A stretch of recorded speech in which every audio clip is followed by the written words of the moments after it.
ఎఫెసీయులకు రాసిన పత్రిక 4వ అధ్యాయము 23 నుంచి 32 వరకు అందరం కలిసి చదువుదాం.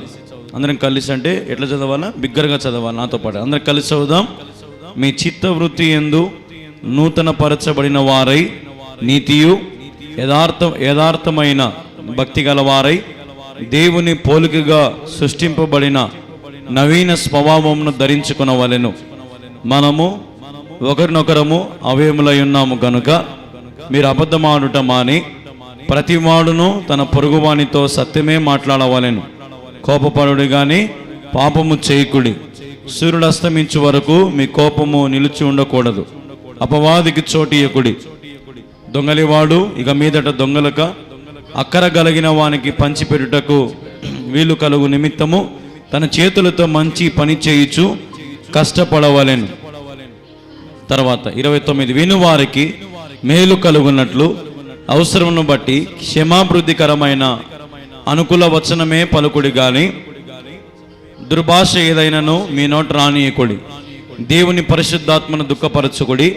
విమోచన దినం వరకు ఆయన యందు మీరు ముద్రింపబడి ఉన్నారు. సమస్తమైన ద్వేషమును, కోపము, క్రోధము, అల్లరి, దూషణ, సకలమైన దుష్టత్వం మీరు విసర్జించుడి. ఒకని ఎడల ఒకడు దయ కలిగి కరుణాహృదయులై క్రీస్తునందు దేవుడు మిమ్మల్ని క్షమించిన ప్రకారము మీరును ఒకరినొకరు క్షమించుడి. చిన్న ప్రార్థన చేసుకుందాం. వాక్య నిమిత్తమై అందరు తలలు వంచండి. ప్రార్థన. మా ప్రియమైన యేసుక్రీస్తు ప్రభువా, నీకు వేలాది వందనాలు, స్తోత్రాలు తండ్రి.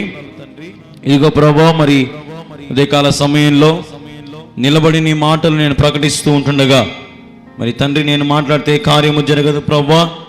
నీవే నన్ను మరుగుపరిచి నీ బిడ్డలకు ఏదైతే అవసరం ఉందో అది నీవే నాతో మాట్లాడమని నీ సన్నిధిలో వేడుకుంటూ నన్ను మరుగుపరిచి నీ నోటి బూరగా నన్ను వాడుకోమని వేడుకుంటూ అతి శ్రేష్టమైన యేసుక్రీస్తు నామములో ప్రార్థించి స్తుతించి అడిగి వేడుకొనుచున్నాము తండ్రి. ఆమేన్, ఆమేన్, ఆమేన్. హల్లెలూయా. అందరం బిగ్గరగా చెప్దాం, హల్లెలూయా. దేవుని నామానికి మహిమ కలుగునుగాక. ఈ ఉదయకాల సమయంలో మరి శ్రేష్టమైన మరి పునరుత్థాన ఆదివార ఆరాధనలో మరి ప్రభు మందిరానికి విచ్చేసిన మిమ్మల్ని అందరినీ దేవుడు దీవించునుగాక, ఆశీర్వదించునుగాక. మరి గడిచిన నెలలో దేవుడు తన సహాయం మనకు జీవితం జరిగించి మరి క్షేమంగా మరి జనవరి నెలంతా కూడా మనల్ని కాచి కాపాడిన దేవునికి సమస్త మహిమ ఘనత ప్రభావములు కలుగునుగాక. మరి ఈ సమయంలో దేవుడు మన కొరకు సిద్ధపరిచిన వాక్యాన్ని మరి కొద్ది నిమిషాలు మరి మనం ధ్యానం చేద్దాం. 23వ వచనం నుంచి మనం గమనించగలిగితే మీ చిత్తవృత్తి యందు నూతన పరచబడిన వారై. ఏం కావాలంట? నూతన పరచబడాలి, నూతన జీవము జీవించాలి, నూతన జీవితము జీవించాలి. చెప్పండి, ఈరోజు మన అంశం ఏంటి? నూతన జీవితము జీవించాలి. చెప్పండి అందరూ, ఏంటి మన అంశము? నూతన పరచబడాలి, నూతన జీవితము జీవించాలి. అందుకే మనం గమనిస్తాము 24వ వచనం నుంచి ఒకసారి చూడండి, మీరు ఒకసారి చదవండి. మీరు కూడా స్క్రీన్లో మీకు పెడతా ఉన్నాము. నీతియు యథార్థమైన భక్తి గలవారై దేవుని పోలికగా సృష్టింపబడిన నవీన స్వభావమును ధరించుకొనవలెను. నూతన జీవితం అంటే ఏముండాలంట మనలో? చెప్పండి. మొదటిది ఏముంది అక్కడ? నీతి ఉంది. రెండవది యథార్థత ఉంది. మూడవది భక్తి ఉంది. నాలుగవది దేవుని పోలికగా నడుచుకోవాలా. చివరికి ఐదవది నవీన స్వభావము ధరించుకోవాలా. మొత్తం అక్కడ ఒక వచనంలోనే 5 మాటలను మనం గమనిస్తూ ఉన్నాం. ఈ రోజున మరి మనము నూతన జీవితము జీవిస్తున్నామా? ఈ 5 నీలో ఉంటే నువ్వు నూతన జీవితము జీవిస్తున్నట్టే. ఈ 5లో ఏ ఒక్కటి లేకపోయినా నూతన జీవితం మనలో లేనట్టు. ఏముండాలంట? నీతి ఉండాలంట, యథార్థత ఉండాలంట, భక్తి ఉండాలంట, దేవుని పోలికగా సృష్టింపబడిన మనము నవీన స్వభావము కూడా మనలో ఉండాలంట. ఈ 5 లక్షణాలు, ఈ 5 గుణగణాలు మరి మనలో ఉంటే మనము ఖచ్చితంగా నూతన జీవితము జీవిస్తున్నట్లే. హల్లెలూయా. ఇంకా మీరు గమనించగలిగితే దాని కింద 25వ వచనం మీరు చూడండి. 25వ వచనం కూడా చదవండి ఒకసారి. మనము ఒకరికొకరము అవయములై ఉన్నాము గనుక మీరు అబద్ధమాడుట మాని ప్రతివాడును తన పొరుగువానితో సత్యమే మాట్లాడవలెను. అబద్ధమాడేవారు నూతన జీవితము జీవించినట్ట కాదు, సత్యము మాట్లాడేవారే నూతన జీవితము జీవిస్తున్నట్టు. ఈరోజున లేచినప్పటి నుంచి రాత్రి వరకు నిజంగా మన నోటితో మనం ఎన్ని అబద్ధాలు చెప్తూ ఉంటామో కదా, ఎన్నో అబద్ధాలు కదా. అయితే అప్పుడు నూతన జీవితం మనం జీవిస్తున్నట్టేనా? కాదు. మీరే చెప్పాలా, మీ నోటితో జీవిస్తున్నట్ట కాదా? కాదు. ఎందుకంటే వాక్యం ఏం చెప్తా ఉంది? ప్రతివాడు తన పొరుగువానితో ఏం చెప్పాలంట? సత్యమే మాట్లాడాలంట. ఎంతసేపున మన నోట్లో నుంచి ఏం రావాలా? అబద్ధాలు రావాలా? ఏం రావాలా? అబద్ధాలు రావాలా? ఏం రావాలా? సత్యం రావాలా కదా. ఏదో ఒకటి సాకో కారణమో ఏదో ఒక చిన్న చిన్న అబద్ధాలు మనం రోజుకి చెప్తానే ఉంటాం, మాట్లాడుతూనే ఉంటాం, ఇతరులను మోసం చేస్తూనే ఉంటాం. ఒకరోజు భార్య భర్త జోబులో నుంచి 500 కాగితం తీసిందంట. ఎంత తీసిందంట? 500 కాగితం తీసిందంట. భర్త అడిగినాడంట, ఏరా ఎవరు తీసుకున్నారా జోలో డబ్బులు అంటే, ఏమో డాడీ నాకు తెలియదు అన్నాడంట. సరేరా, ఇప్పుడు ఈ 500 ఎవరు తీసుకున్నారా నాకు చెప్పాల్సిందే, ఖచ్చితంగా జోలో పెట్టినా నేను అని ఇంట్లో అందరి మీద నింద మోపుతున్నాడంట. అయితే భార్య అనిందంట, నువ్వే ఆడొకసారి తాగి పారేసుకుని ఉంటావు పో అనిందంట. నేను తాగి ఆడొకసారి పారేసుకుంటాను, ఇన్ని రోజులు లేనిది ఈరోజు నేను ఎట్ట పారేసుకుంటా, నాకు తెలుసు ఖచ్చితంగా నువ్వే తీసింటావు అని భార్య మీద గొడవ పడతా ఉంటే భార్య ఎట్ట చెప్తుందంట, నేను ఎట్టగా నచ్చను నీకు, అది ఇది అని అంటుందంట. తీయడమేమి ఎవరు తీసినారు? భార్య తీసింది. కానీ భార్యలు నిజంగా అంత ఈజీగా అబద్ధాలు చెప్పినారంటే కనుక్కోవడం చాలా కష్టం. ఒక రోజున మరి ఎవరు ఇంటికి బంధువులు వచ్చినారంట. ఇంటికి బంధువులు వస్తే భర్త చెప్పినాడంట, రేపు మా బంధువులు మన ఇంటికి అందరూ వస్తున్నారు రేపు, వాళ్ళు వచ్చేకల్లా నువ్వు అన్నీ సిద్ధం చేసి పెట్టు, బాగా రెడీ చేసి పెట్టినారంట. పొద్దున్న లేచేకల్లా కడుపు నొప్పి అని తిరుక్కునిందంట. ఏమని తిరుక్కునిందంట? కడుపు నొప్పి అని తిరుక్కునిందంట. ఓయమ్మంగా భర్త పొద్దున్న టిఫిన్ బయట నుంచే తెచ్చాడంట, మధ్యాహ్నం భోజనాలు బయట నుంచే తెచ్చాడంట. కానీ మళ్ళీ రాత్రి అయ్యేసరికి ఇంత అన్నం వండుకొని తినిందంట అందరూ పోయినాక. అంటే ఇప్పుడు కడుపు నొప్పి ఏమైంది? పోయింది. చూసి నమ్మబలుగుతారు కొంతమంది.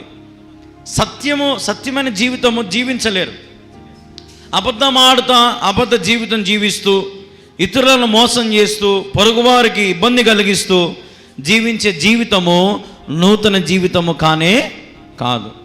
నూతన జీవితము కలిగిన వారు దేవుడు చెప్తా ఉన్నాడు, నీతి కలిగి యథార్థత కలిగి భక్తి కలిగి దేవుని పోలిన వారమై నవీన స్వభావము కలిగి మనము జీవించాలి. ఈరోజు నువ్వు దేనిని విసర్జించాలా? చూడండి ఒకసారి ఆ మాట మీకు అక్కడే ఉంది. 27వ వచనం నుంచి చూస్తే, అపవాదికి చోటు ఇవ్వకూడదు. ఇంకొకటి చూడండి అక్కడ కింద మీరు గమనిస్తే 31వ వచనం చదవండి. సమస్తమైన ద్వేషము, కోపము, క్రోధము, అల్లరి, దూషణ, సకలమైన దుష్టత్వం మీరు విసర్జించాలా. హల్లెలూయా. ఏమి విసర్జించాలంట?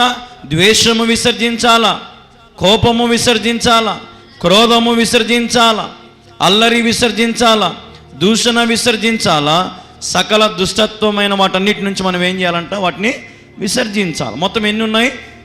1 2 3 4 5 6 ఉన్నాయి. ఈ 6ను మనం ఏం చేయాలంట? విసర్జించాలి. వాక్యం చెప్పినట్టుగా నిజంగా మనం ఉంటే ఖచ్చితంగా మనం ఎదుగుతాం. మనము ఉన్నత స్థితికి వెళ్ళాలంటే ఒక మెట్టు మీద ఒక మెట్టు మనం ఎక్కాలంటే మనం నిజంగా నూతన జీవితంలో చాలా మార్పులు చేసుకుంటూ రావాలి. అల్లరితో కూడిన ఆటపాటలు కానీ, క్రోధము కానీ, అల్లరి కానీ, దూషణకరమైన మాటలు కానీ, దుష్టత్వము కానీ, కోపము కానీ, ద్వేషము కానీ, పగలు కానీ, ప్రతీకారాలు కానీ ఈరోజు మనకు ఉండొచ్చా? చెప్పాలి, ఉండొచ్చా?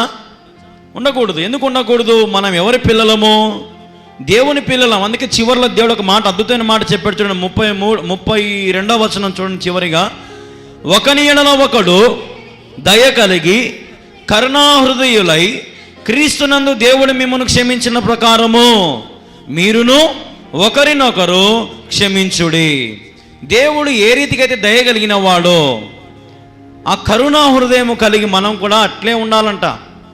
అప్పుడు మనము నూతన జీవితము జీవిస్తున్నట్టు. ఒకరినొకరు ఏం చేసుకోవాలంట? క్షమించుకోవాలా, ఒకరినొకరు ప్రేమించుకోవాలా. ఒక ఆయన అన్నాడంట, నేను ఈ లోకంలో ఎవరితో అయినా మాట్లాడతా కానీ సచ్చిన వానితో మాత్రం నేను మాట్లాడను. నేను ఎవరితో అయినా మాట్లాడతా కానీ మా చెల్లెలతో నేను మాట్లాడను. నేను ఎవరితో అయినా మాట్లాడతా కానీ నా భర్తతో నేను మాట్లాడను.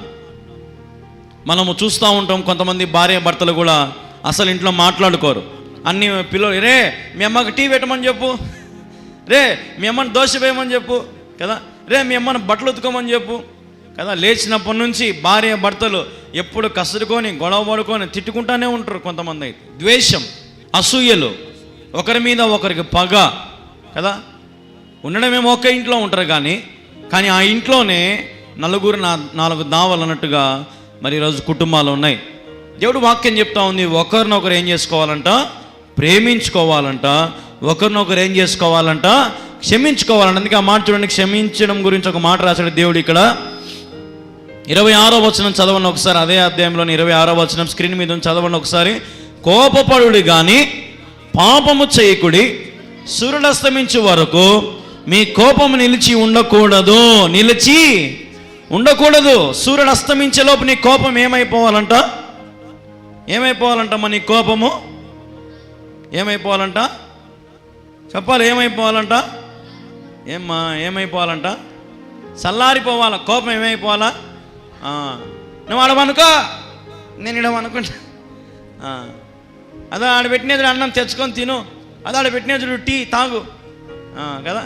సాయంత్రం అయ్యేలోపు ఎంత కోపం ఉన్నా సరే మళ్ళీ ఏమైపోవాలంటే వాక్యం ప్రకారంగా కలిసిపోవాలి, తగ్గించుకోవాలి, క్షమించుకోవాలి, ఒకరినొకరు ప్రేమించుకోవాలి. నిజంగా ఆ కుటుంబం ఎంత బాగుంటుందంటే అంత బాగుంటుంది. ఒకరోజంట ఒక పెద్ద గొడవ జరిగిందంట.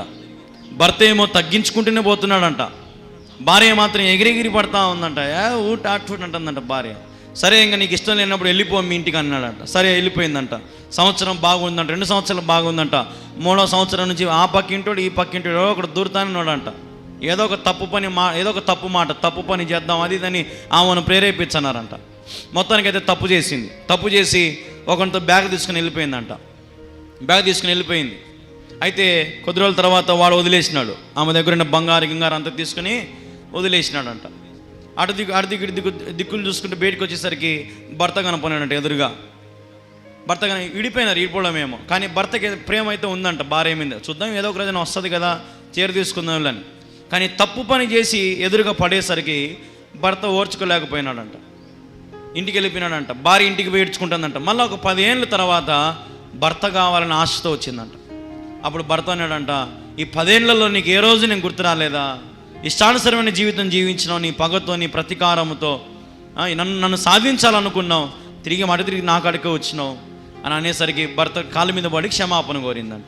చూడండి, ఈరోజు నిజంగా కుటుంబాలలో ఇంత చిన్న కోపానికి జీవితాలే పాడు చేసుకుంటూ నిజంగా చాలామంది. ఇప్పుడు మీరు కోర్టు దగ్గరికి అట్లా పోతే గిన భార్య భర్తల విడాకుల కేసులు మనం చూసుకుంటే గిన అక్కడ చాలా సింపుల్గా ఉంటాయి. మా అమ్మని అన్నాడనో, నన్ను బూతులు తిట్టినాడనో కదా, నన్ను కొట్టినాడనో, సింపుల్ కారణం. నేను ఏ వంట చేసినా తప్పు పడతాడు, నేను ఏ డ్రెస్ చేసుకున్నా అది ఇదని పేర్లు పెడతా ఉంటాడు కదా. చిన్న రీజన్సే ఉంటాయి. కానీ ఓర్చుకొని ఒకరికొకరు ఏం చేసుకోవాలంటే వాక్య ప్రకారంగా ఏం చేయాలంట? చివరి వచనము ప్రేమించుకోవాలంట. చదవన మాట ఒకసారి. ఒకరినొకరు ఏం చేసుకోవాలంట? చివరి వచనము, ఒకని ఎడల ఒకడు దయగలిగి కరుణాహృదయులే క్రీస్తునందు దేవుడు మిమ్మల్ని క్షమించిన ప్రకారం మీరును ఒకరినొకరు క్షమించండి. ఒకరినొకరు ప్రేమించుకోండి, ఆదరించుకోండి, క్షమించుకోండి. అప్పుడు ఆ కుటుంబాలు నిజంగా వర్ధిల్లింపబడతాయి. ఏ కుటుంబంలో అయితే ద్వేషము, కోపము, క్రోధము, అల్లరి, దూషణ, సకల దుష్టత్వం అన్నీ ఉంటాయో ఆ కుటుంబంలో నిజంగా మనశ్శాంతి ఉండదు, నెమ్మది ఉండదు, ఆరోగ్యం ఉండదు, దేవుని ప్రేమ ఉండదు, దేవుని సహాయం ఉండదు, దేవుడు చేసే కార్యాలు ఏవి ఆ ఇంట్లో జరగవు. ఈరోజున దేవుని వాక్య ప్రకారంగా నువ్వు నూతనంగా జీవిస్తేనే, నూతన జీవితం ఆరంభిస్తేనే నీ జీవితం నిజంగా దేవునికి మహిమకరంగా ఉంటుంది. చాలామంది ఇంకా దేవునికి అవమానం తీసుకొచ్చేవారు ఉన్నారు. నా దగ్గర నుంచి తప్పించుకోవచ్చు, కానీ దేవుని దగ్గర నుంచి తప్పించుకోగలుగుతామా? తప్పించుకోలే. నా కళ్ళెదుటగానే మరి ఎంతోమంది తప్పులు చేస్తూ ఉంటారు, చూస్తూ ఉంటా నేను.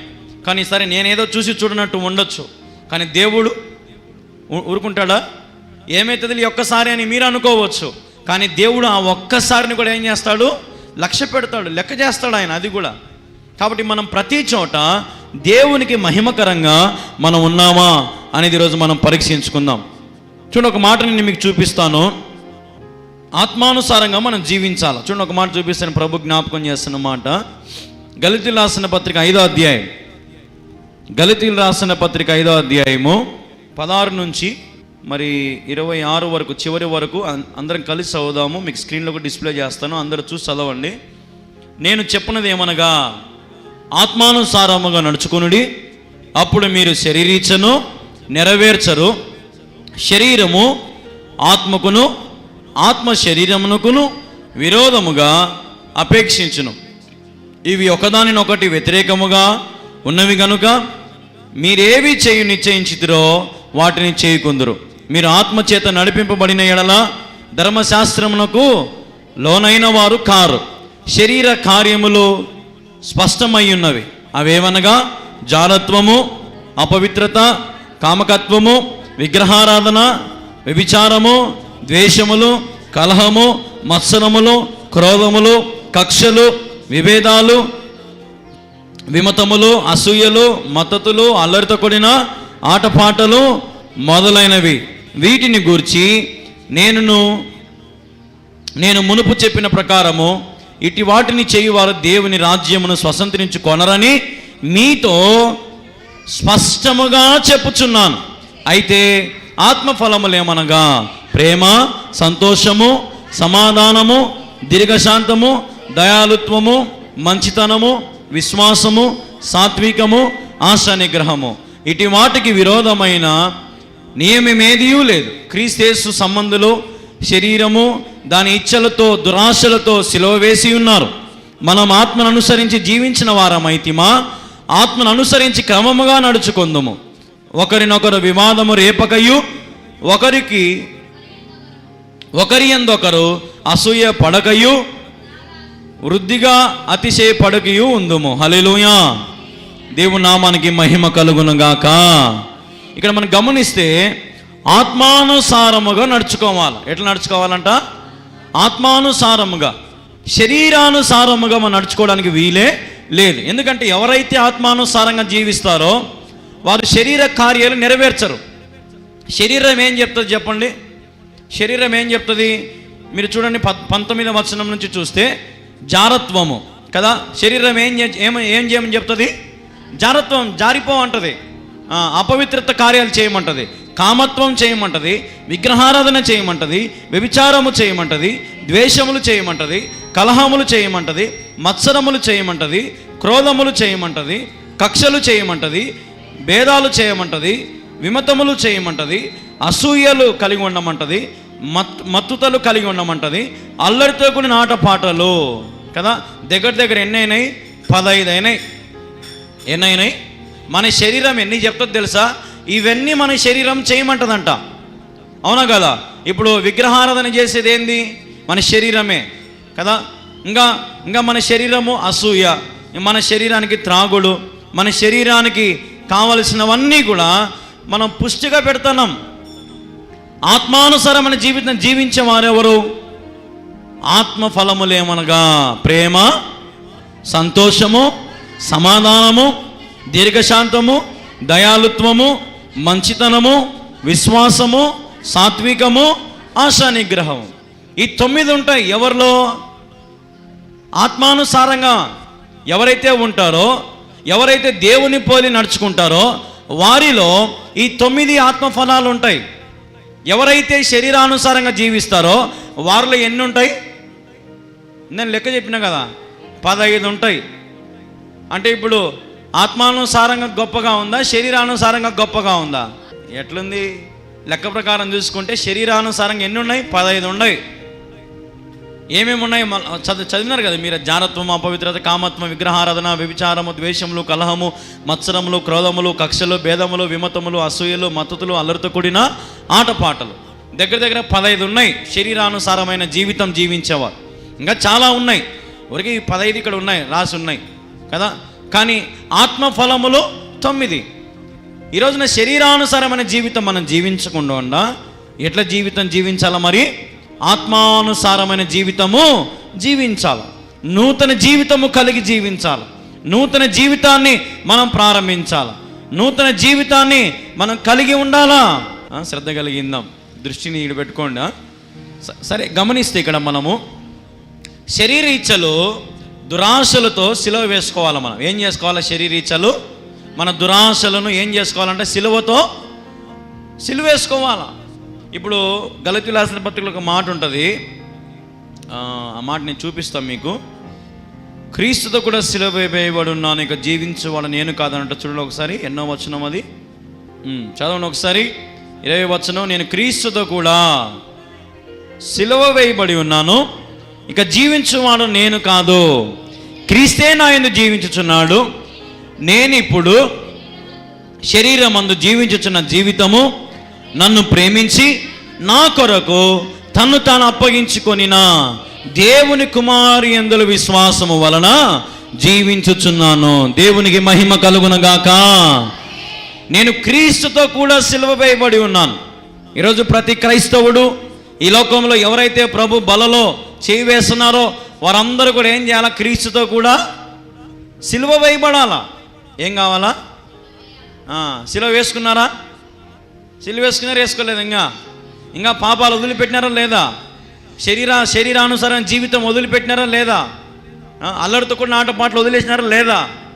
విభేదాలు, కక్షలు, గొడవలు, విమతములు, మత్తుతో కూడిన పదార్థాలు తీసుకోవడం కానీ, లేదంటే వ్యభిచారం కానీ, దొంగతనాలు కానీ ఎన్నో ఉన్నాయి. ఎట్లుంది నీ జీవితం? క్రీస్తుతో కూడా సిలువ వేయబడ్డావా? నీ పాపాలని ఒప్పుకొని విడిచిపెట్టబడ్డాయా? నువ్వు దేవునికి ఇష్టడుగా ఉన్నావా? అయితే దేవుడు నిన్ను ఉన్నత స్థితికి తీసుకెళ్తాడు. హల్లెలూయా. కాదు, ఒకవేళ నా జీవితం ఇంకా నూతన జీవితం మాదిరి లేదు, శరీరానుసారమైన జీవితమే నాలో ఉందంటే నువ్వు దేవుణ్ణి చూడలేవు, ఈ లోకంలో నీ ఎక్కి పైకి రాలేవు, ఒక స్థితికి నువ్వు వెళ్ళలేవు. నేను చెప్తున్నట్టుగా మీరు క్రీస్తుతో కూడా సిలువ వేయబడండి. శరీరమందు జీవించుచున్న జీవితము ఇది జీవితం కాదు. ఆత్మానుసారమైన జీవితం జీవిస్తే ఆ జీవితము ఎంతో బలమైనది. మీకు తెలుసో తెలియదో, మన మనసాక్షిని ఇద్దరు ఉంటారు మన మనసాక్షికి. ఎవరు చెప్పండి? ఒకడు దేవుడు, ఒకడు సైతాన్. అందరూ ఏమనుకుంటారంటే నా మనసాక్షి చెప్పిందంటే కరెక్టే అంటారు కొంతమంది కదా. మనసాక్షి చెప్పింది నమ్ముతారు చాలామంది కదా. మనసాక్షిని ఇద్దరు కంట్రోల్ చేస్తుంటారు. ఎవడు?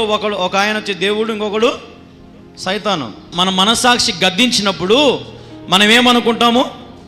ఇది తప్పేమో, ఇది దేవుడే చెప్తున్నాడు నాతో అని అంటారు చాలామంది కదా. కానీ మన మనసాక్షిని ఇద్దరు కంట్రోల్ చేస్తుంటారు, ఒకడు సైతాను, ఒకడు దేవుడు. ఈరోజు మరి మనం ఎట్లున్నాం? ఏ మనసాక్షి మాట వింటున్నాం మనము? దేవుడు చెప్పే మనసాక్షి గద్దించే మాట వింటున్నామా? సైతానుగాడు చెప్పే మనసాక్షి మాట మనం వింటున్నామా? సైతానుగాడు ఏం చెప్తాడంటే నువ్వు చేసేదంతా కరెక్ట్ అని వాడు అంటాడు. నిన్ను మించినోడు లేడు అంటాడు, నీకు సాటి ఎవరు లేడు అంటాడు వాడు, నీ మాదిరి ఎవరు బతకలేడు అంటాడు వాడు. నువ్వు డ్యాన్స్ చేసినట్టు, నువ్వు అల్లరి చేసినట్టు, నువ్వు తాగినట్టు, నువ్వు సిగరెట్ తాగినట్టు, నువ్వు బూతులు తిట్టినట్టు ఇంకెవరు తిట్టారు? తిట్టు, తాగు, ఎంజాయ్ చేయ అంటాడు వీడు. కానీ దేవుడు అంటాడు నీ మనస్సాక్షిని శుద్ధి చేసుకో. మనసాక్షిని శుద్ధి చేయును మన యేసయ్యా రక్తము. హల్లెలూయా. మన మనసాక్షిని ఏం చేసుకోవాలంట? మనము శుద్ధి చేసుకోండి. యేసయ్య రక్తం ప్రోక్షించుకొని ఇప్పుడు ఇద్దరు కంట్రోల్ ఉంది కదా, ఇప్పుడు ఒక్కరికే కంట్రోల్ ఇచ్చేసేయండి, దేవునికే కంట్రోల్ ఇచ్చేసేయండి. ఆయనకు మీరు ఎవరైతే అప్పగించుకుంటారో ఖచ్చితంగా మీ జీవితంలో మీరు ఉన్నత స్థితికి ఎదుగుతారమ్మా. క్రైస్తవుడా, ఈరోజు నువ్వు ఎదగాలంటే ఆత్మానుసారంగా జీవించాలా, నూతన జీవితము జీవించాలా. ఇంకా ఎవరైనా నూతన జీవితము ప్రారంభించలేదేమో, ఇంకా పాత రోత జీవితంలోనే ఉన్నారేమో. లోకంలో నా అలంకార కోసం, లోకంలో నా వస్త్రాల కోసం, లోకంలో నా నానా విధమైన పిచ్చి చేష్టల కోసం, లోకంలో కూడిన నానా విధమైనటువంటి ఆచారాలు పద్ధతుల కోసం ఇంకా జీవిస్తున్నావేమో. అయితే దేవుని నిన్ను ఆశీర్వదించలేడు, దేవుని రాజ్యానికి నువ్వు వెళ్ళలేవు, నీ మనసాక్షిని దేవుడు శుద్ధి చేయలేడు, నీ పాపాలు దేవుడు కడగలేడు. ఎవరైతే పాపాలు ఒప్పుకొని విడిచిపెట్టి దేవుని దారిలో నడుస్తారో వారి మార్గముని దేవుడు ఏం చేస్తాడు? విశాలపరుస్తాడు. హల్లెలూయా, హల్లెలూయా. దేవుని నామానికి మహిమ కలుగునుగాక. ఈరోజున దేవుని కృప నీకు కావాలంటే నువ్వు దేవునికి ధారాళంగా ఇచ్చేది నేర్చుకో. నీ హృదయం ధారాళంగా దేవునికి ఇచ్చేయి. నీ రాబడి దేవునికి ధారాళంగా ఇచ్చేయి. నీ ఆస్తుల భాగము దేవునికి ఇచ్చేయి. నీ పిల్లలను దేవునికి ఇచ్చేయి. నీ కుటుంబము దేవునికి ఇచ్చేయి. అప్పుడు ఆ కుటుంబాన్ని దేవుడు ఏం చేస్తాడు? దీవిస్తాడు, ఆశీర్వదిస్తాడు. ప్రియ దేవుని పిల్లలారా, మరి ఉదయకాల సమయంలో మరి పరిశుద్ధమైన దినం, విశ్రాంతి దినం, పునరుత్థాన ఆరాధన క్రమంలో దేవుడు నీతోనే మాట్లాడుతున్నాడు, నాతో మాట్లాడుతున్నాడు. ఈరోజు నువ్వు క్రీస్తుతో కూడా సిలువ వేయబడ్డావా? క్రీస్తుతో నువ్వు ఉన్నావా? అయితే దేవుడిని జీవితాన్ని ఖచ్చితంగా ఏం చేస్తాడు? బలపరుస్తాడు, ఆశీర్వదిస్తాడు. నీ జీవితానికి కావలసిన మేలులు తను తృప్తిపరుస్తాడు. నీ జీవితానికి కావలసినటువంటి సంతోషమును దేవుడు నీకు ఇస్తాడు. హల్లెలూయా, హల్లెలూయా. కాబట్టి శరీరానుసారంగా జీవించొద్దు. శరీరానుసారంగా జీవిస్తే మీకు అన్ని నష్టాలే, అన్నీ నష్టాలే. నష్టాలా లాభాలు వస్తాయా? మీరే చెప్పాలా? అన్నీ నష్టాలే. ఎవరైతే లోకంలో జీవిస్తారో, ఎవరైతే లోకానుసారమైన జీవితం ఉంటారో వారు నిజంగా దేవుని చూడలేరు. హల్లెలూయా, హల్లెలూయా, హల్లెలూయా, హల్లెలూయా. దేవుని నామానికి మహిమ కలుగునుగాక. ఈరోజున మనం ధారాళంగా ప్రభుకి ఇద్దాం. ప్రభు దగ్గర మన పాపాలు ఒప్పుకుందాం. 1 యోహాను చూడండి, ఒకసారి ఒక మాట చూపిస్తానండి మీకు. 1 యోహాను 1వ అధ్యాయము 9వ వచనం చూడండి. మన పాపములను మనము కొనిన ఎడల ఆయన నమ్మదగిన వాడును నీతిమంతుడను గనుక ఆయన మన పాపములు క్షమించి సమస్త దుర్నీతి నుండి మనలను పవిత్రులుగా చేయును. మనము పాపము చేయలేదని చెప్పుకొనిన ఎడల ఆయనను అబద్ధకునిగా చేయువారు మగుదము, మరియు ఆయన వాక్యము మనలో ఉండదు. హల్లెలూయా. ఎవరైతే పాపములు ఒప్పుకోరో, నేనేం పాపాలు చేసినా కళ్యాణ్ బాబు కదా, నేనేం తప్పులు చేసినా ఏదో కొన్ని చెప్పు సూచం కదా, ఎప్పుడు పాపం పాపం అంటూ ఉంటే నేను ఎట్లా కనపడుతున్నాను నీకు అనే వాళ్ళు చాలామంది ఉంటారు కదా. కానీ దేవుడు అంటున్నాడు, అమ్మా నువ్వు అటు అబద్ధాలు చెప్పొద్దు, నేనేం ఎర్రోని కాదు కదా. ఆ మాట చూడండి ఒకసారి, లాస్ట్ మాట కదా, ఆయన వాక్యము మనలో ఉండదంట. ఎవరైతే వారి పాపాలు ఒప్పుకోరో, ఎవరైతే వారి పాపాలు ఒప్పుకొని విడిచిపెట్టరో వారిలో దేవుని వాక్యం అసలు ఉండదు. ఎవరైతే ఒప్పుకొని విడిచిపెడతారో వారు దేవుని చూస్తారు. ఆయన నమ్మదగిన వాడు నీతిమంతుడు కనుక ఆయన మన పాపాలు ఏం చేస్తాడంట? క్షమించి వేస్తాడంట. హల్లెలూయా. ఈ లోకంలో నిజంగా ఎవ్వరూ క్షమించలేరు దేవుడు క్షమించినట్టుగా. ఎవరైనా క్షమిస్తారా? ఇప్పుడు ఉదాహరణకి మన శత్రువుల దగ్గరికి పోయి నువ్వు చేసిన తప్పు ఏదైనా క్షమించినాలే, నేను అన్నీ మర్చిపోయి ముందు మాదిరి కలిసిమెలిసి ఉందాం అన్నాం అనుకో, కొద్ది రోజులు ఉంటాం కదా, మళ్ళీ ఖచ్చితంగా ఏదో ఒక టైంలో ఏమవుతుంది, మళ్ళా గీసుకుంటాం కదా. అనవసరంగా దగ్గరికి తెచ్చుకున్నారా, ఆపొద్దే నిన్ను తన్నింటే సరిపో, ఆపొద్దే నిన్ను చంపింటే సరిపో కదా. ఏదోలే అని క్షమించినా మళ్ళీ నెత్తికెక్కి కూర్చుంటావురా నువ్వు అని చెప్పి ఏం చేస్తారు, మళ్ళా గొడవ పడతారు. అంటే క్షమించినట్టేనా అది? క్షమించడం అంటే ఏంది? మళ్ళీ దానికి ఎప్పటికీ జ్ఞాపకము చేసుకోకూడదు. చాలామంది అంటారు నేను క్షమించేసిన కదా, కానీ ఎవడు క్షమించడు నిజంగా. ఆ సమయం సందర్భం వచ్చినప్పుడు ఎప్పుడో దాన్ని జ్ఞాపకం చేసుకుంటానే ఉంటారు, ఏదో ఒక తప్పు ఏదో ఒక పాపాన్ని. నేను క్షమించేంత మనసు నాకు లేదంటారు కొంతమంది కదా. కొంతమంది ఏమంటారు, క్షమించేంత మనసు నాకు లేదు. కానీ ఈ లోకంలో నిజంగా ఎవడు క్షమించలేడు క్రీస్తు క్షమించినట్టుగా. కాబట్టి నీ పాపాలు యేసే దగ్గర ఒప్పుకో, ఆయన నీకు విముక్తినిస్తాడు, ఆయన నీకు శాంతినిస్తాడు, ఆయన నీకు నెమ్మదినిస్తాడు. ఈరోజు ఈ లోకంలో మనం చాలామంది ప్రయాసపడుతున్నాం కదా. చెప్పండి, దేనికోసం ప్రయాసపడుతున్నామో? ఏమ్మా చెప్పాలా, దేనికోసం మనం ప్రయాసపడుతున్నాం ఈ లోకంలో? డబ్బు కోసము, ఇంకా ఉండడానికి ఇల్లు కోసం ప్రయాసపడుతుంటారు కొంతమంది, కారు కోసం ప్రయాసపడతారు, ఇంకా పాపం చేయడానికి కూడా ప్రయాసపడుతూ ఉంటారు, ఇంకా ఇంకా దేనికోసం ప్రయాసపడతా చెప్పు, చాలా ఉన్నాయి ప్రయాసపడేటి. ఎదగనీకి ప్రయాసపడతారు, ఒకరికంటే నేను ఎక్కువ ఉండాలని ప్రయాసపడతారు. అన్ని దాంట్లో మీరు చూసుకొని మనుషుడు రోజు ఏదో ఒక గురి పెట్టుకొని ప్రయాస పడతానే ఉంటాడు. అందుకే దేవుడు అన్నాడు, ప్రయాసపడి పాపభారం మోసుకొచ్చుచున్న సమస్త జనులారా నా యొద్దకు రండి. ఈరోజు నీ లోకంలో ఎంత ప్రయాసపడినా నీకేం దొరుకుతుంది? సున్నా దొరుకుతుంది. ఏం దొరుకుతుంది? సున్నా. నీకు మేడమిద్దలున్నా నీవు ప్రభుని చూడలేవు అంటే దాని అర్థమైంది సున్నా. నీకు ఈ లోకంలో మేడమిద్దలు ఎన్ని ఉన్నా ఎవరిని చూడలేవు? ప్రభుని చూడలేవు. ఈ లోకం నీ దగ్గర బంగారు ఉన్నా, ఈ లోకం నీకు ఇల్లు వాకిళ్ళు 10 మంది పిల్లలున్నా, భూములున్నా, బుట్టలున్నా, ఎన్ని ఉన్నా సరే నువ్వేమని చూడలేవు? ప్రభుని చూడలేవు. అదే మోకాలొంగి దీనురాలమై సాత్వికులమై తగ్గించుకొని ప్రేమ, సంతోషము, సాత్వికము, దీర్ఘశాంతము, దయాళుత్వం, మంచితనము, ఆశ నిగ్రహము, దీర్ఘశాంతం ఇవన్నీ కలిగి ఎవరైతే ఉంటారో ప్రభు సన్నిధిలో తగ్గించుకొని ఉంటారో వారు ఎవరిని చూస్తారు? దేవుని చూసి. అందుకే దేవుడు అన్నాడు కదా, ప్రయాసపడి పాపభారం మోసుకొచ్చి సమస్త జనులారా నా యొద్దకు రండి, నేను మీకు నెమ్మదిని విశ్రాంతిని కలుగు చేస్తాను. హల్లెలూయా. 2 చేతులు పైకి చెప్దాం, హల్లెలూయా. ఈ లోకంలో ఎంత ప్రయాసపడినా నీకు దొరికేది సున్నా. ఈరోజు 1000 రూపాయలు సంపాదించినావు ఉదాహరణకి. ఈ 1000 రూపాయలు రేపటికి అయిపోతుందా? అయిపోదా? మళ్ళీ ఏం చేయాల్సిందే? ప్రయాసపడాల్సిందే. ఈ లోకంలో నువ్వు ఏదైనా చూసుకో, ఒక సైకిల్ స్టాండ్ వేసుకొని, సైకిల్కి పెద్ద స్టాండ్ వేస్తారు కదా, పాత సైకిళ్ళకు పెద్ద స్టాండ్ వేస్తారు. ఇట్లా పెద్ద స్టాండ్ వేసినా కూర్చొని తొక్కుతానే ఉంటాం. ముందుకు పోతామా? చెమటేమో కారిపోతుంటుంది. తొక్కి తొక్కి తొక్కి తొక్కి తొక్కి తొక్కి తొక్కి తొక్కి టైర్ ఏమో తిరుగుతూనే ఉంటుంది. కానీ ముందుకు మాత్రము ఎందుకు ముందుకు పోలేకున్నాము? స్టాండ్ వేస్తుంది కాబట్టి. స్టాండ్ తీర్చే కొంచెం ముందుకు పోతాం.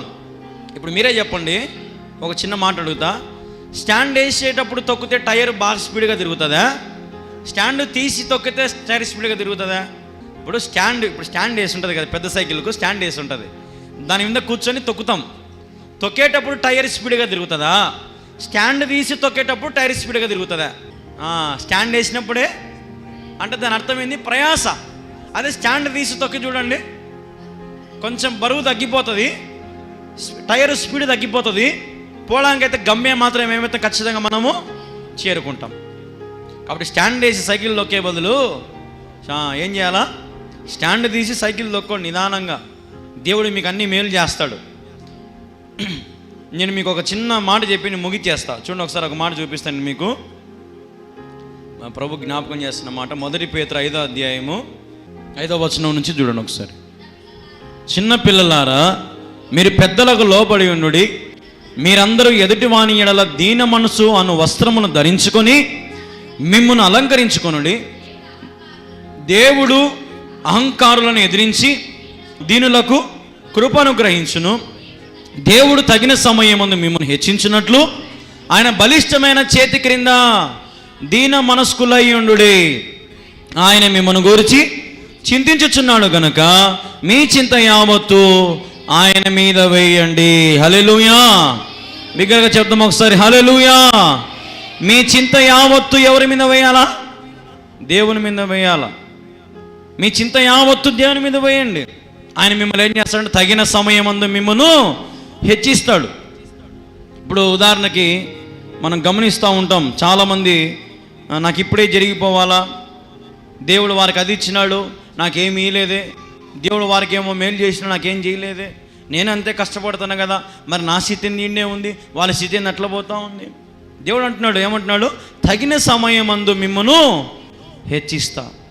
దానికి ఒక సమయం ఉంటుంది. ఆ సమయం వచ్చినప్పుడు నేను ఎవరు కూడా ఆపలేరు. దేవుడు ఎప్పుడైతే హెచ్చించాలనుకుంటాడో ఆ హెచ్చించేంత సమయం వరకు నువ్వు ఉండు, తొక్కుతా ఉండు నిదానంగా. కానీ ఏదో ఒక సమయంలో మాత్రము అందరి సైకిల్ వెనక్కిపోతాయి, నీ సైకిలే ముందుకు పోతుంది. హల్లెలూయా. పరుగు పందాలు జరుగుతూ ఉంటాయి. పరుగు పందాలు ఒలింపిక్స్లో జరుగుతూ ఉంటాయి. 100 మీటర్స్ రన్నింగ్ అంటే 100 మీటర్లు పరిగెత్తుతారనమాట. నాకు తెలిసి ఒక 10 సెకండ్లో 15 సెకండ్లో టైం ఉంటుంది అంతే. 100 మీటర్లు పరిగెత్తాలి. అయితే అందరూ వంగుతారు వరుసగా, ఎవరి లైన్ వాళ్ళకు ఉంటుంది. అందరూ వంగినప్పుడు గన్ను వెలుస్తాడు పక్క నుంచి ఒక ఆయన, గన్ను వెలుస్తాడు. కొంతమంది స్పీడ్గా పరిగెత్తుతారు, కొంతమంది కొంచెం వెనక్కి పడిపోతారు. ఇంకా ముందు పోయేటోడు చాలా స్పీడ్గా పోతుంటాడు, ఇంకా ఈ విమానం మాదిరి పోతుంటాడు. కానీ ఒకడు లాస్ట్లో నిదానంగా స్టార్ట్ చేస్తాడు. ఒకడు లాస్ట్ ఏం చేస్తాడు, నిదానంగా స్టార్ట్ చేసి చిన్నగా పరిగెత్తి స్పీడ్ ఎక్కిస్తాడు వాడు. కానీ కొంతమంది ఏం చేస్తారు, గన్ను కొడతానే జమ్ అని పోతారు స్పీడ్గా. కొంత దూరం పోతానే వాళ్ళకి ఏమొస్తుంది, గస వస్తుంది, పరిగెత్తలేరు. కానీ ఇది చిన్నగా స్టార్ట్ చేసినాడు ఒక్కొక్కరిని దాటేసుకుంటా ఏమవుతాడు, వీడు ముందుకు పోయి ఆ తాడుకు పోయి తగులుకుంటాడు. ఇప్పుడు ఎవరు సాధించినట్టు, స్పీడ్గా పరిగెత్తినోడా, నిదానంగా పరిగెత్తినోడా? నిదానంగా పరిగెత్తి పుంజుకుంటాడు వాడు స్పీడ్గా. కానీ కొంతమంది ఏం చేస్తారంటే, ఇప్పుడే ఎదగాల నేను, పట్ట కట్టేస్తారు. ఇల్లులు, మేడలు, కార్లు అన్నీ దమ్మున ఢమాలని కూలిపోతాయి. ఇప్పుడు మన తెలంగాణలో, ఆంధ్రప్రదేశ్లో ఒక ఇల్లు కట్టిందంట ఒక ముసలావిడ, 3 అంతస్తుల మిద్దె కట్టింది. కొడుకులో కోయేట్లో ఉన్నారంట, డబ్బులు పంపిస్తుంట ఆమె ఇల్లు కట్టిందంట. ఇల్లంతా కట్టేసింది. ఓపెనింగ్ రోజే ఇల్లంతా రెడీ చేసి పెట్టినారు, పూలదండలు వేసి అన్ని అలంకారం చేసి పెట్టినారు ఇల్లంతా. అయితే పక్కన రోడ్డు పెద్ద చేస్తున్నారు మున్సిపాలిటీ వాళ్ళు. రోడ్డు పెద్ద చేసేటప్పుడు జేసీబీతో కిందట తీసేటప్పుడు బేస్మటం రాళ్ళని కదిలినాయంట. బేస్మటం రాళ్ళని ఏమైనాయి, కదిలినాయి. మిద్దెంత ఒక వాళ్ళకి ఇటు వంగింది. ఏం కాదులే, ఏమవుతుంది అని ఇల్లు ఓపెనింగ్ చేసినారు. అందరు ఇళ్ళలో పోయి తిరుగుతున్నారంట బాగా. అందరి ఇంట్లోకి పోయి ఏదో పూజ చేసుకునే టయానికి ఇళ్ళంతటా పడిపోయిందంట, ఒక వాళ్ళకు రోడ్డు మీద ఇంకా పడిపోయింది. ఇప్పుడు ఏమైంది, 3 అంతస్తుల ఇల్లు కూలిపోయింది.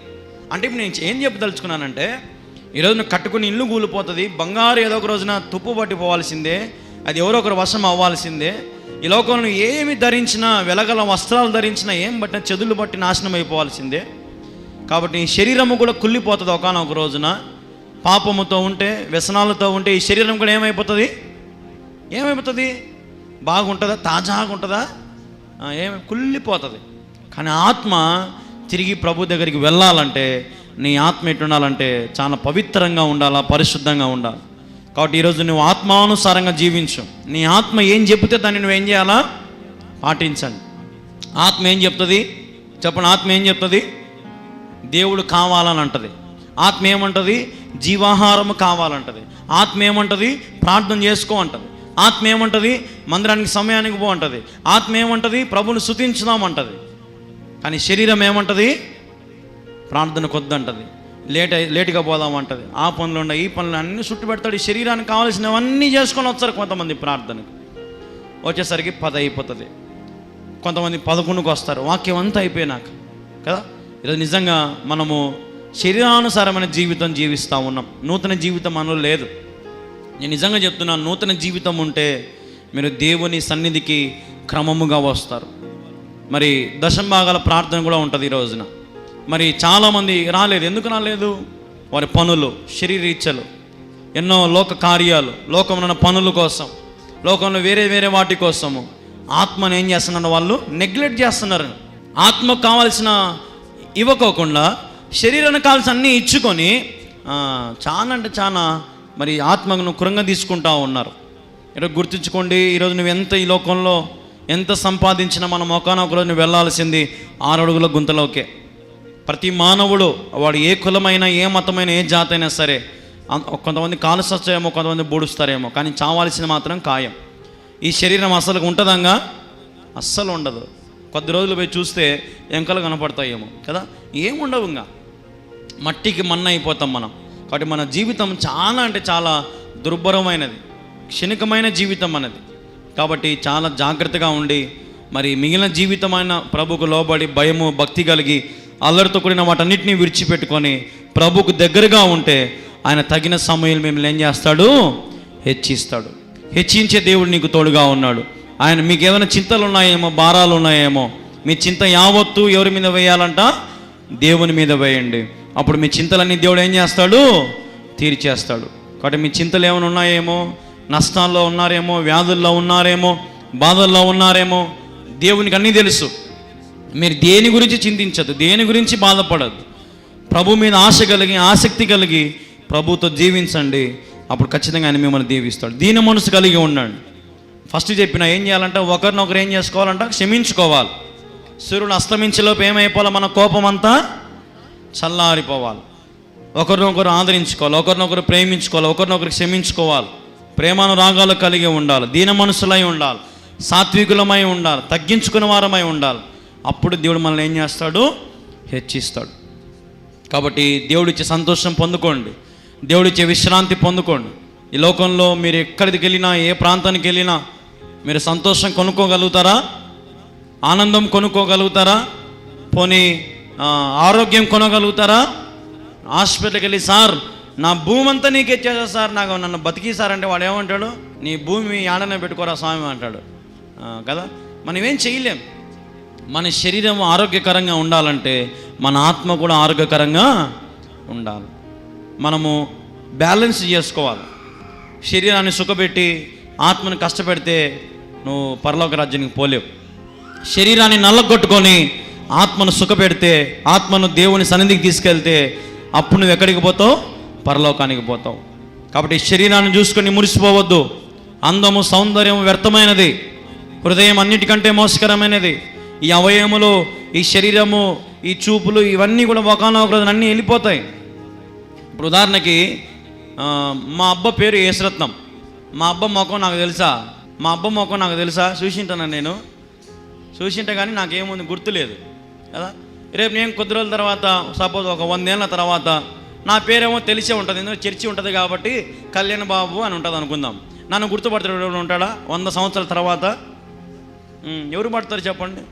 అదే మనం ఈ లోకంలో గుర్తింపు కోసం కాకుండా, ఈ లోకంలో పేరు ప్రఖ్యాతుల కోసం కాకుండా, ఈ లోకం ధనము వేరే వేరే వాటికి కాకుండా ఇతరులను ప్రేమించి, ఇతరులకు సహాయం, ఇతరులకు మేలుకరంగా మనం ఉంటే, మదర్ తెరీసా చూడండి, ఆమె చచ్చిపోయి దగ్గర చాలా ఏళ్ళు అయిపోయింది.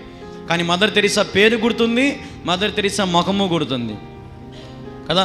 ఇట్లా చాలామంది, ఎంతోమంది సేవ చేసిన సేవకుల ముఖాలు కానీ వాళ్ళ రూపులు కానీ మనం మర్చిపోలేం. ఎందుకంటే వారు ఇతరులను ప్రేమిస్తారు, ఇతరుల కోసం ప్రార్థన చేస్తారు, ఇతరులను క్షమిస్తూ ఉంటారు, ఇతరుల కోసం ప్రయాసపడుతూ ఉంటారు.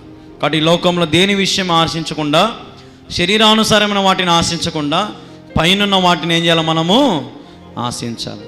నా గురి నీవేన ప్రభువా, నీ దరినే చేరెదను, నేను నీ దరినే చేరెదను, పరవాసిని జగమున ప్రభువా, నడచుచున్నాను నిదారి, నా గురి నీవేన ప్రభువా, నా గురి నీవేన ప్రభువా, నీ దరినే చేరెదను.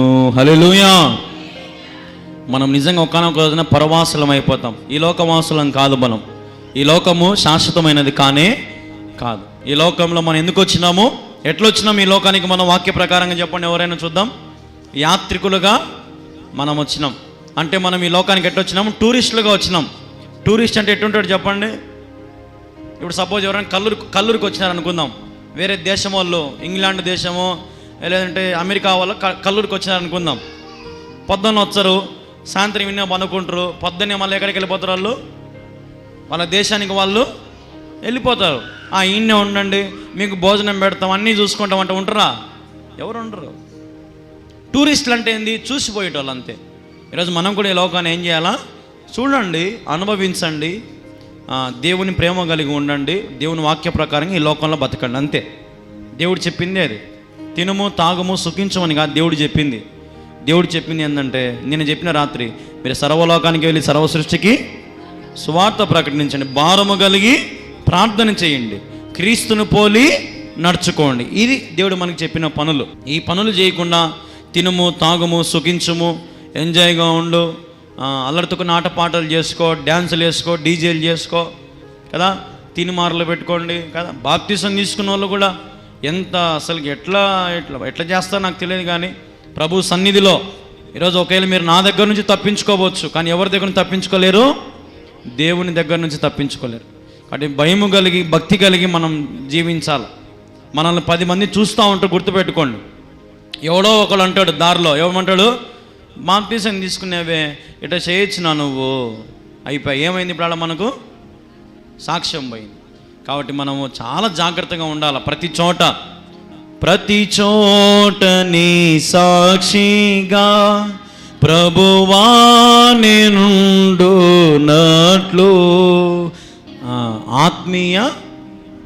ఆత్మీయ రూపం కలిగిన వాడు ఆయన ఆత్మ కనుక ఆయన ఆరాధించేవారు ఆత్మతోనూ సత్యముతోనూ ఆయన ఆరాధించాలి. ఈరోజు మనం ఉత్త శరీరముతో ఆరాధించడం కాదు, నీ ఆత్మ రోధించాల ప్రభు సన్నిధిలో. నీ ఆత్మ ప్రభు సన్నిధిలో ఎట్లుండాలంటే పరవశించిపోవాలి. అప్పుడు నువ్వు దేవుని రాజ్యానికి వెళ్తావు. ఊరికే దొంగ కన్నీళ్ళు గార్చి రొంచే వేడిచి, ప్రభా నేను పాపినైనా క్షమించినైనా, దేవుడు అంటాడు, ఏరా నా షోలు ఏమైనా పూలు ఏమైనా కానొస్తున్నాయా, చేసిన ప్రార్థన చేస్తావు ప్రతిసారి దరిద్రుడా, ఒప్పుకుంటావు విడిచిపెట్టావా, పాపాలు ఒప్పుకుంటావు, క్షమాపణ ఇచ్చాను నేనేమో విడిచిపెట్టావా, దాన్ని వదిలిపెట్టలేవా అంటున్నాను నా దేవుడు. ఇప్పుడు మీరే ఉదాహరణకి ఎవరైనా మీ దగ్గరకు వచ్చి ఏదైనా చెప్పినారుగా, ఏరా నా షోలో ఏమైనా పూలు ఏమైనా కానొస్తున్నాయి అంటారా మీరు?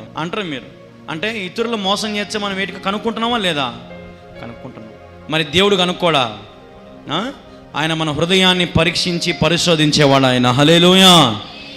నీ హృదయం లోపల ఏం ఆలోచన ఉందో కూడా దేవునికి తెలుసు. ఆయనకు మరుగైనది ఏది లేదు. కాబట్టి చాలా జాగ్రత్తగా ఉండండి. మీరు ఈ భూమి మీద జీవించినంత కాలము దేవుని బిడ్డల వలె ఉంటే దేవుడు మిమ్మల్ని ఆయన రాజ్యంలో ఇచ్చిస్తాడు. ఒక రోజున ఒక రాజుగారు, మరి ఒక ఆయన ఉన్నాడంట, సువార్తను ప్రకటిస్తూ ఉన్నాడంట. రాజుగారు తెలిసిందంట ఆ వార్త. రాజుగారు అవన్నీ పిలిచారంట, ఏరా ఎంత ధైర్యమురా నీకు, నా రాజ్యంలో యేసు ప్రభు గురించి చెప్తావా నువ్వు అన్నాడంట. రాజుకు చెప్పాడంట, సార్ నాకు ధైర్యం ఇచ్చిన వాడు దేవుడే, కాబట్టి నేను ధైర్యంగా ఈరోజు మీ మధ్య నిలబడి మీకు కూడా చెప్తా సార్ సువార్త అన్నాడంట. నాకు సువార్త చెప్తావా? నేను ఖచ్చితంగా విగ్రహారాధన చేసేవాడిని, ఏది యేసు ప్రభు లేడు ఏం లేడు, నేను ఇప్పుడు సంపుతే నువ్వేం చేస్తావు అన్నాడంట రాజు. సంపుతావేమో సంపుకో, నా ప్రాణాలు నీ చేతిలో ఉన్నాయి నువ్వు అనుకుంటున్నావు, నా ప్రాణాలు ఎవరి చేతిలో ఉన్నాయి? దేవుని చేతిలో ఉన్నాయి అన్నాడంట. ఏం అటు మాడుతున్నావు, నాకే ఎదురు చెప్తున్నావు, నాకే ధైర్యంగా చెప్తున్నావు, నీ ఆస్తి పాస్తులని నాశనం చేస్తా అన్నాడంట. నా ఆస్తి పాస్తుల, ఈ లోకంలో నాకేం ఆస్తి ఉంది? నాకు పరలోకములో ఆస్తి సంపాదించుకునే నేను. ఒకవేళ నువ్వు ఈ లోకముల ఆస్తిని తీసేయచ్చేమో, పరలోకముల ఆస్తి నువ్వు తీయలేవు అన్నాడంట. ఏమ్రా ఎక్కువ చేస్తున్నావు, జాగ్రత్త, నేను బంధించేస్తా చూడు అన్నాడంట. సరే నన్ను ఈ లోకంలో నువ్వు బంధించవచ్చు, కానీ దేవుడు నా బంధకాలు ఏం చేసినాడు? తెంపినాడు అని ప్రతిదానికి జవాబు చెప్తానే ఉన్నాడంట. ఈరోజు మరి మనము కూడా ఈ లోకంలో ధైర్యంగా అటు ఎవరికైనా చెప్పగలుగుతున్నావా దేవుని గురించి? నువ్వు పనిచేసే దగ్గర, ఏమ్మా మీరు ఎవరు అంటే నేను క్రైస్తవుణ్ణి అని మనం చెప్పగలుగుతున్నామా? కొంతమంది చాలా కులం చెప్తారు ఈజీగా, మేము ఎస్సీ, మేము ఎస్టీ కదా, మేము బీసీసీ కాదు, నేను క్రైస్తవుణ్ణి, యేసుక్రీస్తు బిడ్డను, నేను యేసుక్రీస్తు తన స్వరక్తం ఇచ్చి నన్ను కొన్నాడు, నేను ఆయన కుమారుణ్ణి, ఆయన కుమార్తెనని చెప్పేవాళ్ళు ఎవరున్నారు ఈ లోకంలో చెప్పండి? నీతిమంతుడు సింహము వలె ధైర్యముగా ఉంటాడంట. హల్లెలూయా. మనుషుల కాళ్ళను భయపడద్దు ఎప్పుడు కూడా. నాకు కూడా చాలా బెదిరింపులు వస్తూ ఉంటాయి, ఒకసారి ఫోన్ చేస్తూ ఉంటారు, చంపేస్తామంటారు. కొంతమంది అయితే ఒక నెల 2 నెలల కిందట అయితే టీవీలో వాక్యం చూసి ఒకడు ఫోన్ చేసినాడు, బెదిరించినాడు. మీ దేవుడే గొప్పవాడు అంటావు, ఎంతసేపు యేసుప్రభే గొప్పవాడు అంటావు, అది దాన్ని బెదిరించినాడు. చూడండి, మనం ధైర్యంగా నిలబడాలా. నువ్వేం చేస్తావు చేసుకో, ప్రభు నా పక్షాన ఉన్నాడు కదా. ఇప్పుడు ఇంత చర్చి కట్టి ఇంత సౌండ్ సిస్టమ్ పెట్టి చేస్తానంటే నేను ప్రభుత్వానికి లోబడుకోకుండా ఇంత చేస్తానా? ప్రభుత్వానికి లోబడుకోకుండా, చట్టానికి లోబడుకోకుండా అసలు ఈ పనులు చేస్తానా నేను? అన్నీ ఉన్నాయి మన దగ్గర, ఎవరేం చేయలేరు మనల్ని. మనం ధైర్యంగా నిలబడాలంతే. మనం ధైర్యం నిలబడకపోతే ఏం చేస్తారంటే భయపడిస్తారు మనల్ని, ఏకాకులను చేస్తారు మనల్ని, ఎవరు లేరేమో అనుకుంటారు. కానీ మన పక్షాన ఎవరున్నారు? దేవుడు ఉన్నాడు. కాబట్టి నువ్వు ధైర్యంగా ఉండు దేని విషయంలో అయినా. నాకు దేవుడు నేర్పించింది అదే, ఒంటరి వాడే 1000 మంది. ఈరోజు నిజంగా నేను ఒంటరి వాడిని అయి ఉండొచ్చు, కానీ నా స్థితి, నా గతి, నా బ్రతుకు అంతా కూడా దేవునికి తెలుసు. నేను రాత్రి చెప్పినా, నేను మీకు కొంతమంది వచ్చారు, కొంతమంది రాలే, మళ్ళీ ఒకసారి చెప్తా. మీరు వారానికి ఎంత కాదో నాకు 5,000 6,000 సంపాదించుకుంటారు పనికి పోయి. కానీ నాకు వచ్చేది 4 ఆదివారాలు, తిప్పి కొడితే కానుక ఒక 500 కూడా రాదు. అంటే నెలకు నా సంపాదన ఎంత? ఉదాహరణకు 500 వేసుకోండి, వారం 500 వేసుకోండి. 4 ఆదివారాలకు నాకు సంపాదన ఎంత నెలకు? నా సంపాదన ఎంత నెలకు? 2000 రూపాయలు. 2000తో అసలు బతకగలుగుతామా మేము? కానీ దేవుడు మమ్మల్ని ఏం చేస్తున్నాడు? మా బ్రతుకు ఆయనకి తెలుసు, మా నమ్మకత్వం ఆయనకి తెలుసు, మా స్థితి ఆయనకి తెలుసు. ప్రభు మమ్మల్ని పోషిస్తున్నాడు, ప్రభు నన్ను రక్షిస్తున్నాడు, ప్రభు నా పక్షాన ఉన్నాడు. ఈరోజు నిజంగా అందరు నన్ను విడిచిన దేవుడు నా చేని విడిచిపెట్టలే. ప్రతి క్షణమున ఆయన నాకు తోడుగా ఉన్నాడు. ఉన్నావులే ప్రతి క్షణమున, కలిసున్నావులే ప్రతి అడుగునా, నాలోన ఏ మంచి చూసావయ్యా, నీ ప్రేమే చూపితివి నా యేసయ్యా. హల్లెలూయా. నిజంగా నాలో ఆయన ఏం మంచితనం చూసినాడో, నాలో ఆయనకి ఏం నచ్చిందో. నిజంగా యవనస్తుని, నాలాంటి యవనస్తులు ఈరోజు ఈ లోకంలో పడి చెడిపోతున్న వారు ఉన్నారు. త్రాగుడుకు బానిసై ఎన్నో రకాల లోకానికి చెడిపోతున్న యవనస్తులు ఉన్నారు. కానీ దేవుడు నన్ను నిజంగా నాలో ఏ మంచి చూశాడో, నాలో ఏముందో ఆయన నాకు నమ్మకంగా ఈ సేవ చేయడానికి భాగ్యం ఇచ్చినాడు. నిజంగా ఆయన నాతో ప్రతి క్షణమున కలిసే ఉన్నాడు. ప్రతి క్షణమున, ప్రతి సెకండు ఆయన లేకపోతే నిజంగా నేను లేను. నేను రాత్రి టీవీలో మరి ప్రసంగం చూసి రాత్రి 9 గంటల మధ్యలో ఆమె ఫోన్ చేసింది. అన్న, నువ్వు మాట్లాడుతూ ఉంటే శ్రేష్టంగా నాతో మాట్లాడినట్టే ఉంది, నన్ను బలపరిచినాడు దేవుడు అని చెప్పింది. అమ్మ, దేవుడు నాతో మాట్లాడినాడు, నేను కాదు మాట్లాడింది, నాలో ఉన్నోడు గొప్పోడు. యేసుప్రభు సంపూర్ణంగా విశ్వాసం ఉంచి నీ కుటుంబాన్ని దేవుడు దీవిస్తాడు, ఆశీర్వదిస్తాడని చెప్పింది.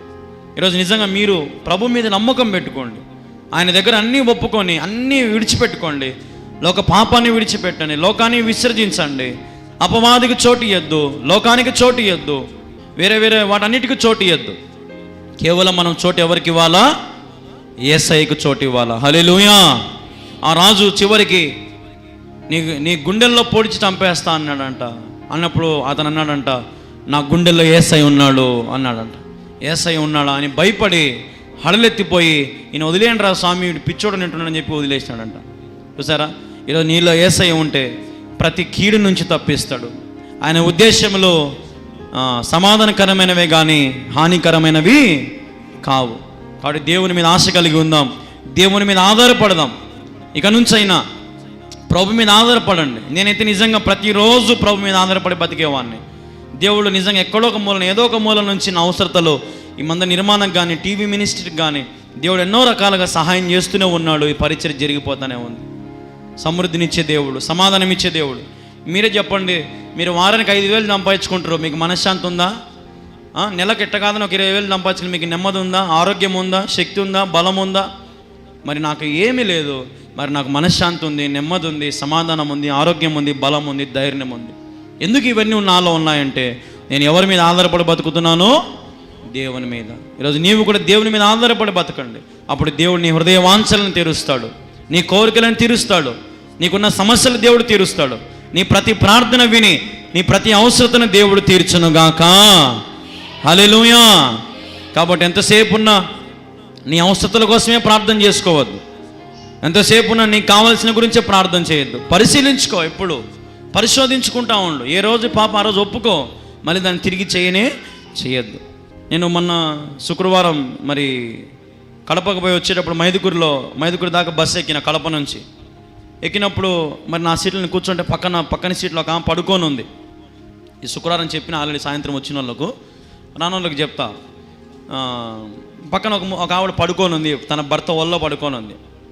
అయితే ఇంకొక ఆయన వచ్చినాడు, అమ్మా లేయి అని గదురుకున్నాడు. ఆమె లేయమా లేయి, ముగ్గురు పనుకున్నావు లేయి, బస్సులో అని లేపినాడు ఆమెను. ఆమె లేచేటప్పుడు ఆ ముఖం అంతా డల్లుగా లేచి కూర్చుంది పైకి. ముగ్గురు కూర్చున్నారు సీట్లో. ఆయన చేతిలో, భర్త చేతిలో రిపోర్ట్ ఉంది. దాని మీద కార్డియాలజీ అని ఉంది. అంటే నేను హార్ట్ సంబంధించింది ఏమో అనుకుని అడిగిన, చిన్నగా మాటలు కలిగినారు అని చెప్పు. ఒక 5 నిమిషాలు 10 నిమిషాల తర్వాత, ఏమైంది అంకుల్, ఏం రిపోర్ట్ ఏంది అంకుల్ అంటే, ఇట్లా హార్ట్ అటాక్ వచ్చింది ఆయన అన్నాడు. అవును అంకుల్, ఎట్లా వచ్చింది అంకుల్ అని అడిగిన. అంటే ఆకు నమ్ములుతా వచ్చిందంట ఆమెకు. ఎట్టొచ్చిందంటమ్మా, ఆకు నమ్ములుతంటానే అట్టే ఆకు నోట్లో పెట్టుకుని పడిపోయిందంట. చూడు, డాక్టర్ చెప్పినాడంట, ఆ మప్పసం ఆకులు నమ్మిలంట. ఇక్కడ ఊపిరితిత్తు పైపులు, హార్ట్కు సంబంధించిన రక్తస్రావం జరిగే పైపులు ఇక్కడ కొన్ని ఉంటాయంటే, ఏవో అవి నమిలి ఈ అన్నీ కుదుర్చుకుపోయినాయంట, బ్లడ్ పాస్ అవ్వకోకుండా. ఇప్పుడు ఆమె 2 రోజులు ముందటి వరకు ఏమో సంతోషంగా ఉన్నిందంట, కానీ ఒక్కరోజు ఇప్పుడు ఆమె భర్తకి ఏమైంది పాపం, హార్ట్ అటాక్ వచ్చి డీలా పడిపోయింది. డల్లుగా ఏలాడుతూ కూర్చొని ఉంది, వార సీట్లో కిటికీ కాడ కూర్చొని ఉంది. ఇట్లా చూస్తే బాగా బాధ వేసింది. చూడండి, ఈరోజు మీరు కూడా భయం కలిగి ఉండండి, ఆరోగ్యం కాపాడుకోండి, శక్తి కాపాడుకోండి, బలం కాపాడుకోండి, మాటలు జాగ్రత్త, చూపు జాగ్రత్త, వినికిడి జాగ్రత్త, నడక జాగ్రత్త, ప్రవర్తన జాగ్రత్త, మీ స్వభావం జాగ్రత్త, నూతన జీవితం జీవించండి. తిరిగి ప్రభు దగ్గరికి రండి. లోకంలో నిజంగా మీకు ఎక్కడికి పోయినా శాంతి లేదు, నెమ్మది లేదు. 5 నిమిషాలు సుఖపడతావేమో. ఉదాహరణకి 5 నిమిషాలు, నువ్వు 5 నిమిషాలు డ్యాన్స్ చేసావు అనుకుందాం, ఏదో అందరు చెప్పినారని చెప్పి ఒక 5 నిమిషాలు నేను డ్యాన్స్ చేసిన అనుకుంటా. ఉదాహరణకి నేనే డ్యాన్స్ చేసిన అనుకుందాం. డ్యాన్స్ చేసినాక 5 నిమిషాలు అయిపోయింది, నగినారు, అందరు నగినారు, బాగుంది. మరుసటి రోజు నుంచి నా హృదయం ఎట్టుంటుంది ఇంక నా హృదయము? ఇంతకాలం చేసిన భక్తి అంతా ఏమైంది? పోయింది. ఇంతకాలం చేసిన ప్రార్థన అంతా ఏమైపోయింది? పోయింది. కాబట్టి నా సాక్ష్యం పోయింది, నా విశ్వాసం పోయింది. 10 మందిలో ఏమో రంచే అందరు నగిపించిన, ఇప్పుడు రేపు వాడు కూడా అంటాడు, ఏమంటాడు, కొద్ది రోజులతో వాడు నగినోడే అంటాడు. రేపు ఆ పిల్లోడు పాస్టర్ అయి ఉండి ఏంది డ్యాన్స్ చేసినాడే అంటున్నారా? కాబట్టి మనం చాలా జాగ్రత్తగా ఉండాలా. ప్రతి చోట మనల్ని పరీక్షించే వాళ్ళు ఉంటాడు, ఎవడో ఒకడు. ఒకరోజు సంఘంలో వాక్యం చెప్పే సువార్థికుని భార్య ఇద్దరు చాలా ఒక 6 నెలల నుంచి చర్చిలో వాక్యము పాటలు సంపుతున్నారంట. ఒకటేమైనా పోయిన వాళ్ళందరికీ వాక్యాలు పాటలు చెప్తానే ఉన్నారంట, పాటలు పాడుతున్నారు, దుమ్ము దులుపుతున్నారంట. ఒకరోజు కోలాటం పెట్టినారంట. ఏం పెట్టినారంట? కోలాటం పెట్టినారంట. వీళ్ళే కోలాటం వేశారంట. పోయి ఏం వేసినారంట? కోలాటం వేశారంట. దేవుడు అలా బతికంతా కోలాటం చేసి పారేసినాడు. మీకు తెలిసే ఉంటే కొన్ని విషయాలుగా, నేను చెప్పకూడదుగా. ఏం చేసిన వాళ్ళ బతికి ఏమైపోయింది? కోలాటమే. ఆ కట్టలతో నెత్తికేసి కొట్టుకుంటారు ఇంకా దిక్కు తెలియక. ఆ రోజు చేసిన డ్యాన్స్ పాపానికి ఇంతవరకు వాళ్ళ బ్రతుకులు సరిగా కూడా కావడంలే. కాబట్టి మనం ఏ పంట విత్తుతాం ఆ పంటనే కోస్తాం. కాబట్టి చాలా జాగ్రత్తగా ఉండండి. ప్రతి చోట మనం దేవుని బిడ్డలుగా కనపడాలా. హల్లెలూయా. కేవలం ఆదివారం ఒకటే కాదు, ప్రతి చోట, ప్రతి సమయంలో, ప్రతి సందర్భములో దేవుని భయము, దేవుని భక్తి కలిగి ఉండాలా. ఎందుకంటే నిత్యమైన మనల్ని ఏం చేస్తూ ఉంటాడు? చూస్తూ ఉంటాడు, అబ్జర్వేషన్లో పెడతాడు.